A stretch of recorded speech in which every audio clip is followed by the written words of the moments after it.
Good morning. It's May the 7th.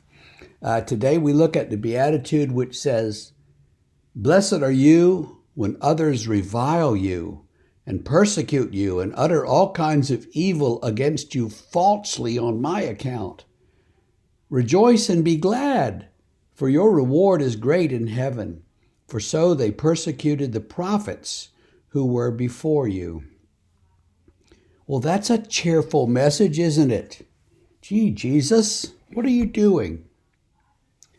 I think what we have to do here is remember the context, and not simply the context in the text where he just said, "Blessed are those who are persecuted," and how he repeats it and expands it, but the context of Matthew.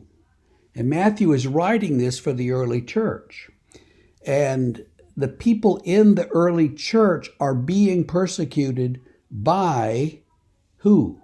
By the Jewish leaders, the community in Jerusalem and in Israel that didn't like these Christians, didn't like their message, and didn't like the things that they said about Jesus. They thought Jesus was committing this blasphemy. So there's those enemies. And then there are the Roman enemies and the Gentiles in general who don't like Christianity. The notion that the Word became flesh is to their minds ridiculous, and so they don't like these people, and so they persecute them. You need to worship the emperor. You need to demonstrate your fealty to the emperor, and if you won't do that, then you're in trouble. You need to be a faithful Jew, and if you won't do that, you're in trouble. And he says this is the way they treated the prophets who came before you. And if you read Israel's history, indeed, the prophets, the real prophets, tended to be persecuted. They threw Jeremiah into a 20-foot deep empty cistern, and he was just in there in the mud waiting for somebody to rescue him. They persecuted these prophets. They persecute you. Why do they do this?